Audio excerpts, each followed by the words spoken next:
मैं क्योंकि उस वक्त में बहुत ज़्यादा बिज़ी होता था अपने इंग्लैंड के काम के सेटअप के चक्कर में। मैं ज़्यादातर इंग्लैंड और आयरलैंड और जापान होता था। जापान का मेरा महीने के अंदर 10 दिन होता था और 20 दिन 25 दिन में इंग्लैंड वगैरह में होता था, ताकि मैं नया काम सेट कर लूँ श्रीलंका का काम ख़राब होने से पहले। इसी दौरान में क्योंकि मेरा जो भाई था और जो उसका जो दोस्त था, मैं उसका नाम जान के नहीं ले रहा, वो गंजा टकला छोटे से कद का, अभी वो सूट पहनता तो ऐसा लगता है जैसे मेंढक को जो है ना वो आपने टिश्यू पहना दिया हो, मगर वो अब काफ़ी सेटल हो चुके बकौल उनके। और साथ में जो ये गलती मैंने की थी वो ये की थी कि मैंने अपना फ़ोन जो था ना वो अपने भाई को दे दिया था, इन दोनों को दे दिया था, ताकि जितने भी लड़के फ़ोन करें ना जापान से गाड़ियाँ बेचने के लिए, वो उस फ़ोन पे फ़ोन करते थे और मैंने इंट्रोडक्शन करा देते कि ये मेरा भाई है, आप इससे सौदा कर सकते हो। वो फ़ोन देना मेरी सबसे बड़ी गलती थी। और दूसरा, अपनी कंपनी का बॉस बनाना वो श्रीलंकन को, ये मेरी बहुत बड़ी गलती थी। ये दो गलतियाँ इकट्ठी हो गई। चोरियाँ तो जितनी कर सकते थे उन दोनों ने खूब की, जितनी कर सकते थे। वीज़े उनके इतनी हो गए कि उनकी शादियां हो गई, शादियां कर ली। एक ने तो शादी, मेरे भाई ने तो शादी जो की थी वो की थी किसी, ज़ाहिर है कोई लड़की मिली होगी, इस तरह जो भी होता है जिस तरह जवानी में।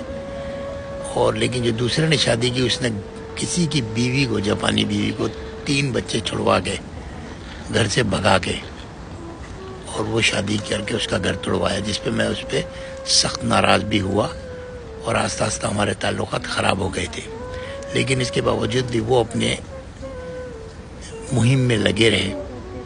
अच्छा, इसके साथ साथ जो ये वीर सिंह थे ना, वीर सिंह ने जो काम उतारा वो ये उतारा कि इनके जितने भी मेरे जो लड़के डायरेक्ट ऑफिस में आते थे ना, उनसे ताल्लुकात बन गए थे। और हमारे हरामुद्दहर पाकिस्तानी ऐसे ही होते हैं। वो ये नहीं देख रहे थे कि मैं कितनी महंगी गाड़ी लेता था, मैं कितना ख्याल करता था पैसों में, लेकिन उन्होंने मुझे काट के, और वो ये समझे कि ये शायद डायरेक्ट का हमारा जो है सप्लायर है, मैं इसको सप्लाई करता हूँ गाड़ियाँ, ये मेरा कस्टमर है, तो वो डायरेक्ट गाड़ियाँ देने के चक्कर में पड़ गए। बहरहाल अल्लाह जो करता है बेहतर फरमाता है। फिर ऐसा हुआ कि एक दिन मैं वापस इंग्लैंड गया, क्योंकि मैं इंग्लैंड के काम में बहुत ज़्यादा बिजी था और मैं वहाँ जो कज़न था उसके साथ मिल के उसको भी सेट कराने के चक्कर में था, क्योंकि वो एक छोटी सी स्पेयर पार्ट्स की दुकान चलाता था और वो उसमें बड़ा नाखुश था। और उसकी बीवी भी मेरी कज़न थी, छोटी बहनों की तरह थी। तो मैं चाहता था कि चलो अगर कोई शोरूम वगैरह अच्छा सेट कर देंगे ना तो इन लोगों को भी फ़ायदा हो जाएगा। मगर ये कि जो इंसान सोचता है ना वो होता नहीं है, होता वही है जो मंजूर खुदा होता है। अब ये लावा दोनों तरफ से जो है ना पकना शुरू हो गया। जापान में लड़के मेरे से ज़्यादा मेरे भाई से यूज टू हो गए, जाहिर है, क्योंकि 3-3.5 साल का अरसा गुजर चुका था और मैं फ़ोन पर नहीं आता था। मैं ज़्यादातर जो है ना बस जब जापान में होता था तो लोगों से मिल लेता था, वरना मैं अपने काम में लगा रहता था। ये जो अपने काम को किसी को देना ना, किसी के हाथ में देना, ये बहुत ही गलत काम होता है। और इसी तरह टाइम गुजरता रहा, मैं अपने पूरे एतमाद होकर काम करता रहा और वो अपने पूरे एतमाद होकर चोरियां करते रहे। आहिस्ता आहिस्ता एक साल का अरसा तकरीबन गुजर गया। जब साल का अरसा गुजरा तो मैं उस वक्त में इंग्लैंड में था। वीर सिंह को आए हुए 1 साल का तो उसका वीज़ा हुआ था और उसके बाद ये 1 साल तकरीबन 2 साल हो गए थे। तो वीर सिंह ने एक और काम किया था कि जो मेरे सप्लायर लड़के थे उनको तो उसने अपने जाल में फंसा लिया था, मेरे दोनों भाइयों को अपने जाल में फंसा लिया था।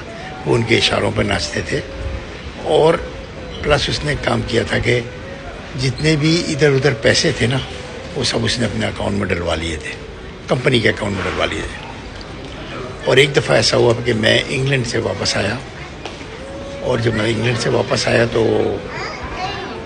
रात का टाइम था, मैं अपने घर चला गया और सुबह जो उठ के मैं ऑफिस गया तो ऑफिस का लॉक चेंज हुआ था। यानी ऑफिस का लॉक चेंज कर दिया गया था और ऑफिस खाली था, कोई अंदर नहीं था, कोई स्टाफ नहीं था, कोई नहीं था। तो मैंने ज़ाहिर है छोटे भाई को फ़ोन किया। मैंने कहा भाई ऑफिस की चाबी नहीं लग रही, क्या चक्कर है? तो कहने लगा मुझे तो नहीं पता। मैंने कहा तुम्हारे पास नहीं है? कहना मैंने कहा मैं तुमको दे के गया था। कहना मुझसे वो अय्या ने ले ली। अय्या वो जो श्रीलंकन थे, उन्होंने ले ली थी किसी काम के लिए। तो मैंने मकसद ये इतने डेड थे, इनको ये भी नहीं पता था कि ऑफिस में क्या हो रहा है, या ये भी मिले हुए थे। फिर वो उसकी जो है ना चाबी के चक्कर में मैंने श्रीलंकन को फ़ोन किया, वो फ़ोन नहीं उठा नहीं रहा, बंद उसका फ़ोन। उसकी बीवी को किया, वो बंद। अपने स्टाफ को किया, स्टाफ जवाब नहीं दे रहा मुझे कोई भी। मैं काफ़ी परेशान हो गया। फिर मैंने लॉक स्मिथ को फ़ोन किया कि चाबी ताला तोड़ दो। तो लॉक स्मिथ ने आके मुझे पूछा कि भाई ये ऑफिस किसका है? मैंने कहा मैं यहाँ काम करता हूँ, मेरा ऑफिस है। तो उसने बोला नहीं है, अगर आप मालिक नहीं हो तो मैं नहीं खोल सकता। तो मुझे बड़ा गुस्सा आया। मैंने पुलिस को बुला लिया कि पुलिस आए और मुदाखलत करे। लेकिन जब पुलिस वहाँ पहुँची ना, तो पुलिस ने भी मुझे यही कहा कि हम कुछ नहीं कर सकते जब तक इस ऑफिस का मालिक नहीं आएगा ना, जब तक नहीं। कंपनी का मालिक का खड़ा होना ज़रूरी है ताला तोड़ने के लिए। तो उसके बाद मैं बड़ा शशोपंज में हो गया। अब भाई से और इस टकले से मिला, गंजे से, तो इन दोनों ने कुछ मुझसे इस तरह की बातें की कि मेरी समझ में कुछ नहीं आया। मैं शक पड़ गया। मैं समझ गया कि वीर सिंह जो है ये भाग चुका है। और वीर सिंह को भगा के लेके जाने वाले एक थोचिकी के में रहते थे मलिक साहब। मैं उनका पूरा नाम जान के नहीं ले रहा क्योंकि वो कारोबारी आदमी है। उसके बाद भी वो मुझसे मिलते रहे, साउथ अफ्रीका में मेरे ऑफिस में आते रहे, मगर मैंने उनसे कभी इस बात का जिक्र नहीं किया। वो समझते मुझे ये बात पता नहीं है। असल में पीछे कहानी ये हुई थी कि वीर सिंह को मलिक साहब अपने घर ले गए थे, उसकी पूरी फैमिली को, और उन्होंने इसको ये पट्टी पढ़ाई थी कि तू मालिक है, तेरा कोई कुछ नहीं कर सकता, तू भाग जा पैसे लेके। मेरे अकाउंट में उस वक्त $70 लाख के करीब थे, यानी जापान के अंदर 7,000 मान थे वो। और मेरे पर्सनल अकाउंट में तो इतने पैसे नहीं होते थे क्योंकि मैं तो सारा कारोबारी आदमी के जेब में और हाथ में पैसा नहीं होता। और फिर सारा दिन गुजर गया। मैं वकील के पास भी गया, वकील ने मुझे वही जवाब दिया जो पुलिस ने दिया कि अगर आप मालिक नहीं हो तो कुछ नहीं कर सकते। मुझे नहीं पता था कि ये मलिक साहब के पास है। मैं इसको ढूंढता रहा। 1-2 करीबी दोस्तों को फ़ोन किया, लेकिन उन दोस्तों के रवैये से मुझे अंदाज़ा हो गया कि ये लोग मेरा साथ नहीं खड़े होंगे, ये लोग वीर सिंह के साथ खड़े होंगे क्योंकि वो इनसे गाड़ियाँ लेता है। इस तरह मैं दोबारा खल्लाश हो गया। अब मेरे पास $2-4 हज़ार जो बैंक में पड़े थे, ये जो बीवी को इंसान दे देता है, कभी 500 कभी 200, $4-5 हज़ार उसके पास पड़े हुए थे। ऑफिस उसके नाम था, कंपनी उसके नाम थी। वो मुझे किसी टाइम भी, मैंने जब वकील से पूछा तो वकील ने कहा वो आपको फायर कर सकता है, आप डायरेक्टर हो, डायरेक्टर की कोई हैसियत नहीं होती। बहरहाल मैंने अच्छी नीयत से किया था, अल्लाह जानता था, लेकिन मैं एकदम से खल्लाश हो गया, ज़ीरो हो गया। अब मेरे पास यही $8-10 हज़ार थे, मैं था, मेरे बीवी बच्चे थे, और ये भाई भी मुझसे, दोनों भाई और वो जो टकला था, दोनों मुझसे कट गए, मुझसे मिलना छोड़ दिया। इंसान इतनी बड़ी गलती करता है, उसको पता भी नहीं चलता। इसीलिए कहते हैं कि कारोबार में लिखत पढ़त बहुत ज़रूरी है।